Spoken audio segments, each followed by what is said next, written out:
James is a mixed traffic engine.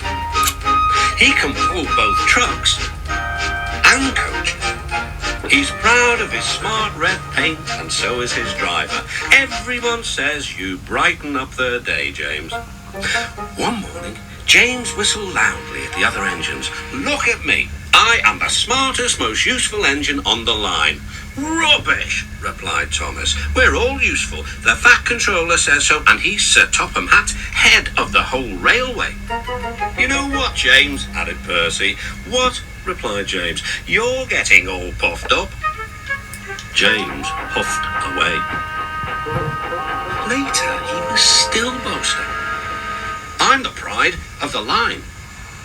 "I saw you pulling trucks today. You're only a goods engine," snorted Gordon. James was furious. "I pull coaches too." "Not as much as I do," grunted Gordon.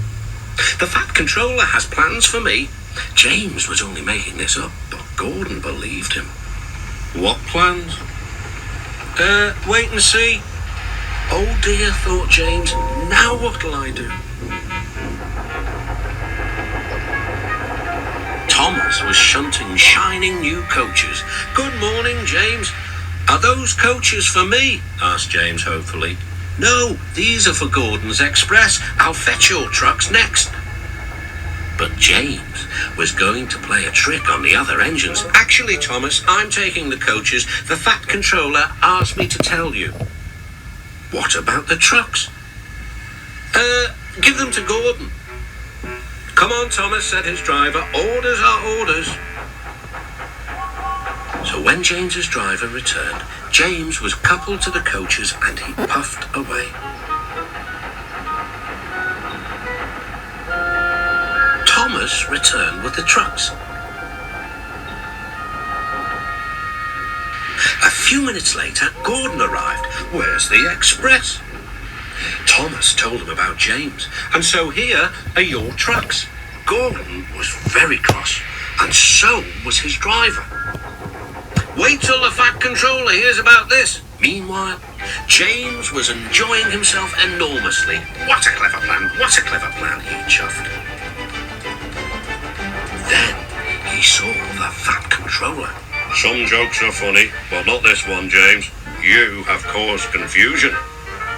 "Yes, sir," said James. "You will stay in your shed until you are wanted." The other engines teased James. "I wonder who'll be pulling the express today," said Gordon. "I expect it'll be you," replied Henry. "James is stuck in the shed for being silly." James felt sad. Next morning, he went back to work. "Hello," whistled Thomas. "Good to see you out and about again." "I'm sorry I tricked you," said James. "Are these my trucks?" "Yes," replied Thomas kindly. "They are pleased to have you back." James puffed into the harbour with his goods train of trucks. He bustled about all day, pushing and pulling them into place. "Time to go home now, James," said his driver at last.